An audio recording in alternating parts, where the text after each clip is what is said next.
আমাদের সঙ্গে নেই, কিন্তু কত সুন্দরভাবে একটা গান গিয়ে আমাদের সকলের মনে সোশ্যাল মিডিয়ায় সর্বোপরি কর্মক্ষেত্রে তীব্র ঘৃণা অভিনয় করছে পুরুষরা। এমনকি সুযোগ তৈরি করে শারীরিক বিদ্রোহ, এমনকি খুন করতেও কিছু হচ্ছে না। দেবী হিসাবে বছরে 2-1 দিন প্রতিমা পুজো করতে পুরুষ আগ্রহী, কিন্তু মাঠে ঘাটে পথে প্রান্তরে কর্মক্ষেত্রে নারীর প্রাধান্য পুরুষের সহ্য হয় না। এখন নৃত্য পরিবেশন করবেন আমাদের বিদ্যালয়ের শিক্ষিকা চৈতিনা রত্নামূলক এবং শাশ্বতী।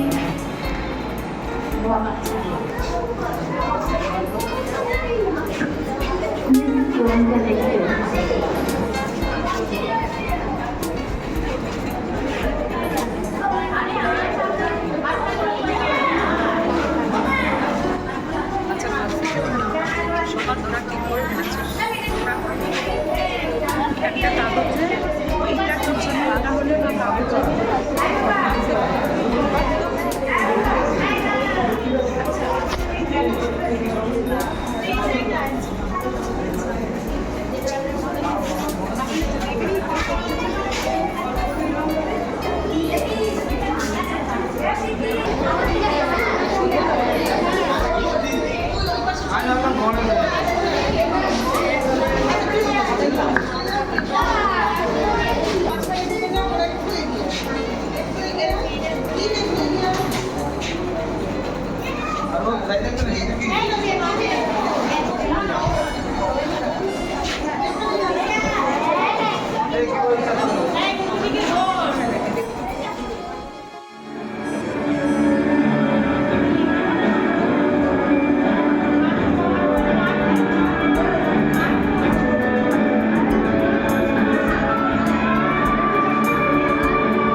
শিক্ষা হিসেবে একটা বাচ্চাকে গড়ে তুলে মানুষ করা বর্তমান সমাজের পরিপ্রেক্ষিতে নারী তাকে তার সঙ্গে তার বিদ্রোহ সমস্ত তার মধ্যে প্রবেশ করা বা তাকে একটা দেশের প্রতি নতুন আদর্শে তোলার পিছনে একজন পিতাকে অনেকটাই দায়িত্ব করতে যায়।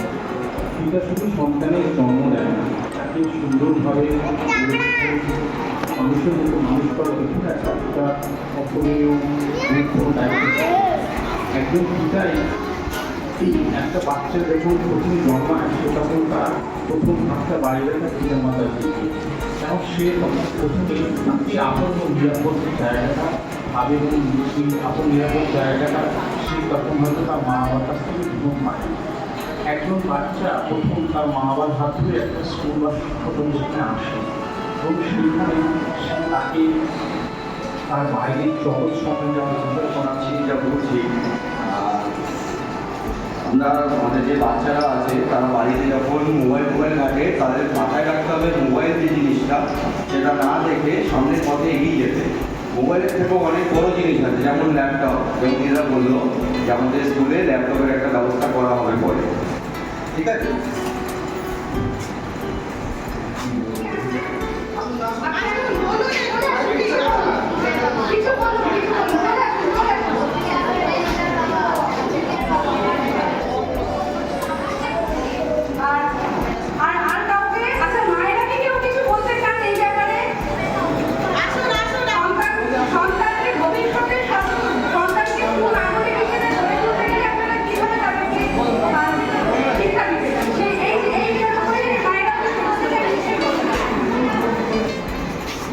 নমস্কার সবাইকে। আমি আমার ছেলে ক্লাস 2-তে পড়ে, তো তার প্রতি আমার যে চিন্তাধারা বা পরবর্তীকালে ও কী করবে সেটা নিয়ে একটাই চিন্তা, তো নিজের মতো ও নিজের যেটা ওর ইচ্ছা আমি চাইবো সেটা হোক। কারোর কোনো চাপে বা আমাদের বাবা মায়ের চাপে বা সবাই এক রেসে দৌড়াচ্ছে বলে আমার ছেলেকেও আমি ওই রেসে দৌড় করাবো, আমি সেটা চাই না। কারণ ও নিজের যেটা ওর ইচ্ছা, ওর প্রতি কোনো জোর আমি দিতে চাই না। কারণ সবাই একরকম নয়, এক একটা মানুষ এক এক রকমের হয়, কেউ নিতে পারে কেউ নিতে পারে না। কিন্তু সেই দৌড়ে ওকে আমি দৌড় করাতে চাই না। ওর নিজস্ব বোধ বুদ্ধি অনুযায়ী ও যেটা করতে চায় ও সেটাই যেন করে। আমি এটাই ওর প্রতি আকাঙ্ক্ষা রাখছি, এটাই আমার বলার।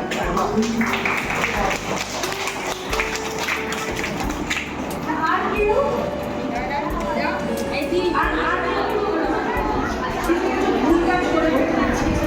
এটা প্রথম শেখানো কেননা আমরা সারাক্ষণ ওদের সাথে থাকি বা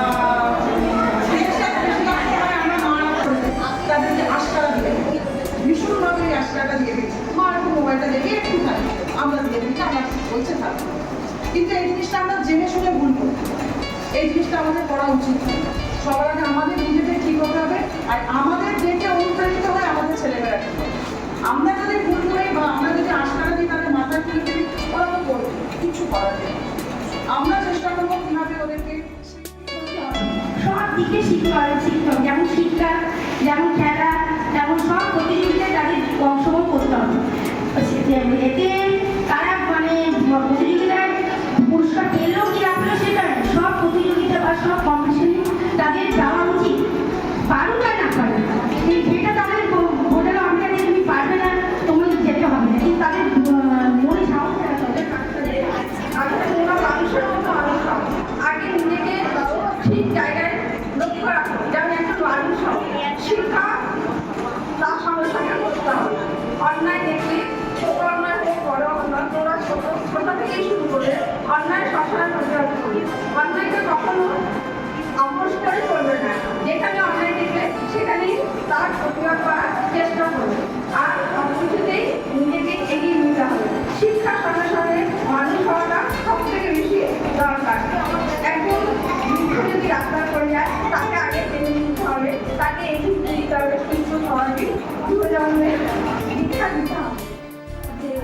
শিক্ষার্থী তাদের সবাইকে আগামী শুভেচ্ছা জানিয়ে আমি আমার বক্তব্য রাখি। সেটা হচ্ছে যে আমরা মায়েরা হচ্ছি বাচ্চাদের প্রথম ও প্রধান শিক্ষক। আমরা প্রথম বাড়ি থেকে শুরু করবো আমাদের সন্তানের শিক্ষা, তাদের চরিত্র গড়া এবং তাদের মানসিকভাবে শান্তি দেওয়া, সেটাই হচ্ছে মায়েদের প্রধান পদ্ধতি। আমরা বাচ্চাকে যেমন তাদের নৈতিক নীতিবোধগুলি শেখাবো, তার সাথে তাদের শিক্ষাটাকেও আমাদের দেখতে হবে। শুধুমাত্র 100-তে 100 পাওয়াই কিন্তু তাদের কর্তব্য না, যে মা আমি না 100-তে 100 নিরাপদ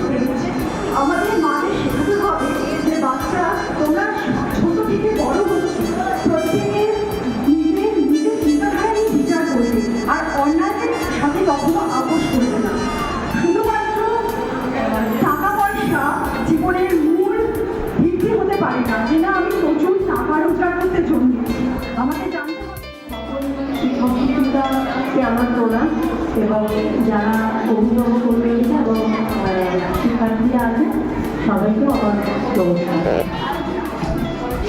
অনেকেই অনেক কথা বললেন, আমি বিষয়টা ছিল নিজের সন্তানকে সুনাগরিক হিসাবে গড়ে তোলার পিছনে পিতা এবং এখন মাতারও ভূমিকা। তো মা বাবা হিসেবে আমাদের অবশ্যই একটা সবচেয়ে বড় দায়িত্ব যে বাচ্চাকে মানুষের মতো মানুষ করে দেবে, সেটার প্রধান ভূমিকা মা বাবা দেবে এবং তার সাথে সাথে আমার মনে হয় স্কুলের একটা অবশ্যই বড় ভূমিকা আছে। তো মা হিসাবে বাচ্চাকে বড় করে তোলার পিছনে প্রধান যে শিক্ষাটা মা দেয় সেটা হচ্ছে সবাইকে আমার মনে হয় যে সম্মান বোধ তৈরি করা, সেটা নিজেকেও যেমন ভালোবাসবে, সম্মান করবে এবং অপরকেও সম্মান করবে। দুজনকে সম্মান করা, নিজের মধ্যে মূল্যবোধ গড়ে তোলা, এটা একটা হারিয়ে যাচ্ছে, নেই বলেই বোধ হয় এত হিংসা দেশ চারিদিকে। তো দেশের আগামী দিনের সুনাগরিক হিসাবে নিজের সন্তানকে যদি আমি দেখতে চাই, তার মধ্যে শিক্ষা, তার ভেতরে যে এক্সট্রা কারিকুলার অ্যাক্টিভিটি, সে যদি গান, ছবি আঁকা, খেলাধুলা যাই করুক না কেন, প্রত্যেক বাচ্চার মধ্যে লেখাপড়া বাদ দিয়েও একটা সুকোমল ভিত্তি থাকে বলে আমার বিশ্বাস এবং সেইটাকে অবশ্যই মা বাবা হিসাবে আমাদের আরও গড়ে উঠে তাকে সেই দিকে যদি তুলে নেওয়া যায় তাহলে মনে হয় সে আরও ভালো মানুষ হিসাবে ভবিষ্যতে তৈরি হবে। আপনারা কাউকে বলতে চাই চলে আসুন, চলে আসুন।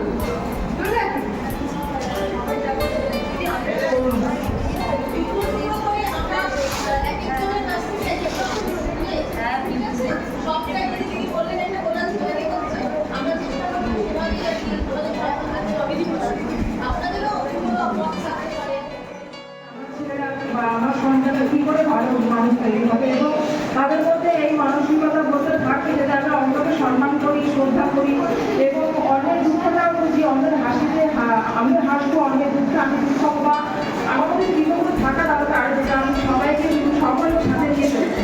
এবার স্কুলে একসাথে এভাবেই একে আমার সাথে বলে তো বাতিল করলে হিংসা জিনিসটা কমে যাবে এবং নাকি করা হচ্ছে। আর প্রথমে এটা বলে দিই নাকি একসাথে মানে অংশগ্রহণকারী সকলকেই মানে আমাদের যে ক্ষুদ্র সামর্থ্যের মধ্যে আমরা একটি করে আজকে পেন তুলে দিচ্ছি, মানে আমাদের যেটুকু আর কি সামর্থ্য সেটার মধ্যে, তারপরে প্রথম দ্বিতীয় আর কি ঘোষণা করবো। সকলে মায়েদেরকে হাততালি দাও। মায়েদের এত সুন্দর আঁকলো, এত সুন্দর লিখলো, সেটাকে একটা হাততালি দিতে হবে, তাকে তো বলে দিচ্ছে।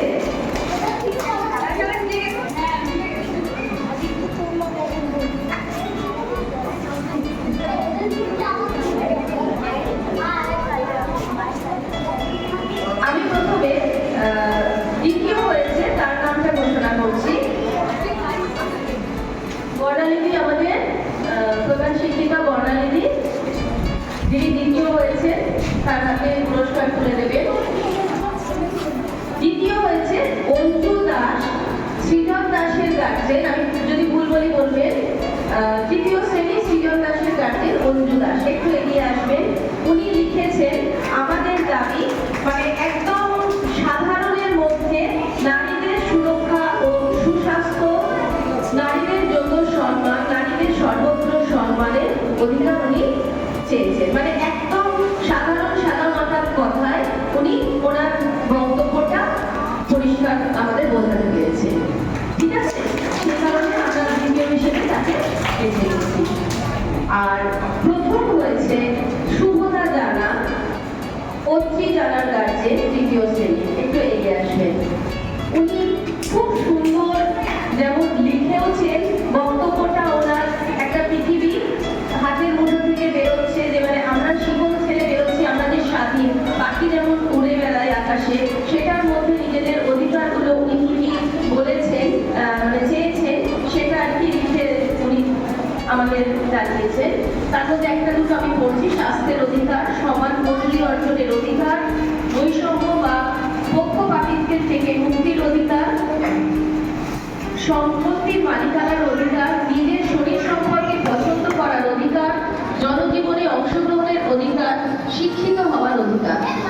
ঠিক আছে, এই সবগুলো পয়েন্টই একটা পাখি, মানে পাখি যেরকম মুক্ত স্বাধীন, আমাদের যাতে কোনো শৃঙ্খলে বেঁধে রাখা না হয়, আমরা আমাদের সমস্ত অধিকার যাতে পাই, সেটা উনি বোঝাতে পেরেছেন খুব ভালোভাবে।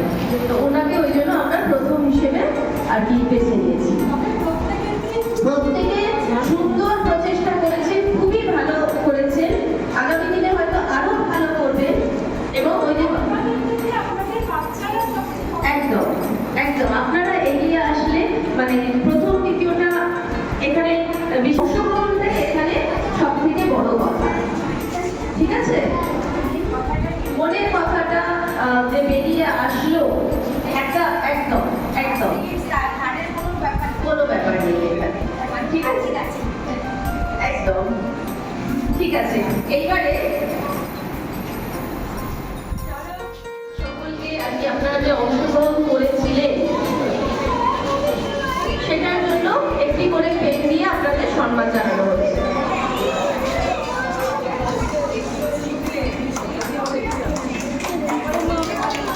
সকলে বাচ্চাদের বলবো, মা বাবাদের জন্য হাততালি দাও।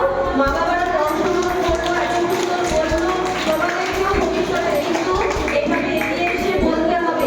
ঠিক আছে, প্রত্যেকটা অনুষ্ঠানে অংশগ্রহণ করতে হবে।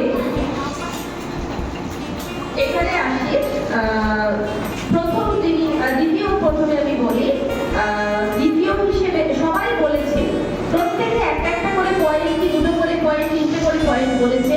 এবার সেটা মিলে মূল যে বক্তব্যটা আমরা পেয়েছি সেটা তো সমাধান আগেই বলে দিয়েছিলেন যে কি কি আমরা এখান থেকে পেলাম, মেন কনক্লুশনটা। তো সবার মধ্যে থেকে একটু মানে ভালো, একটু হয়তো পয়েন্টটা বেশি কাউরি বলা হয়েছে, সেটার দিকে বিচার করে আমরা তৃতীয় হিসেবে বেছে নিয়েছি অনামিকা মণ্ডল, চন্দ্রদীপ মণ্ডলের গার্জেন, ক্লাস 4-এর চন্দ্রদীপ মণ্ডলের গার্জেন অনামিকা মণ্ডলকে দ্বিতীয় হিসেবে বেছে নিয়েছি। আর প্রথম হিসেবে বেছে নিয়েছি সপ্তর্ষি সাহার অভিভাবক শঙ্কর নারায়ণ সাহা। উনিও খুব সুন্দর করেছেন, সবাই ভালো করেছেন, কেউ কিন্তু মানে বারবার বলছি, কেউ কিন্তু কোনো ভুল কিছু বলেনি, সবাই ঠিক বলেছেন। এবং সবাইটা নিয়েই আমরা এগিয়ে যাব আমাদের জীবনে। আমরা বাচ্চাদেরকে সেইভাবেই মানুষ করবো, নিজেরা সেইভাবেই চলবো। এবার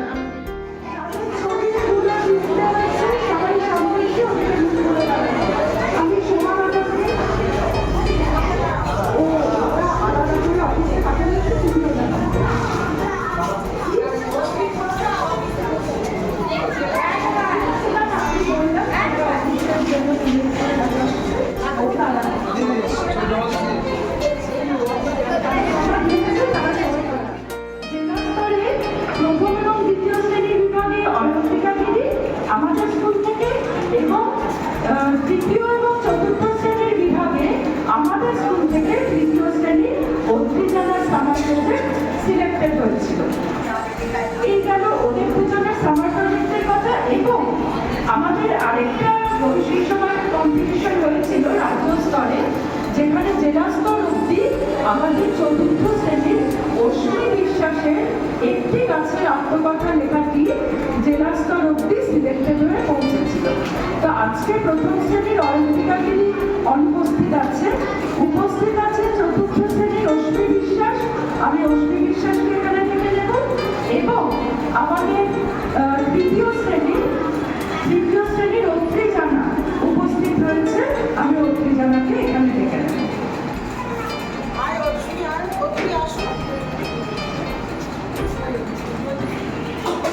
আচ্ছা, চতুর্থ শ্রেণীর ক্লাস টিচার হিসেবে আমি মহুয়া ম্যাডাম এবং চৈতি ম্যাডামকে বলবো অশ্বিনী বিশ্বাসের হাতে পুরস্কার তুলে দেবেন।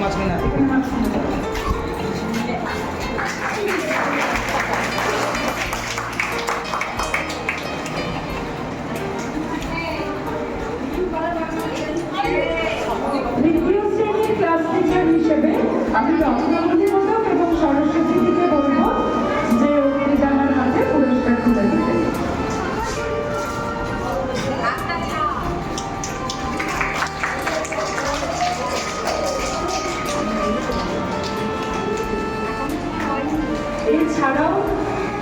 আমাদের বাচ্চাদের রং পেন্সিলে শরতের বিভিন্ন ছবি খুব সুন্দরভাবে ধরা পড়েছে। যারা ছবি জমা দিয়েছে, যারা যে ছবি জমা দিয়েছে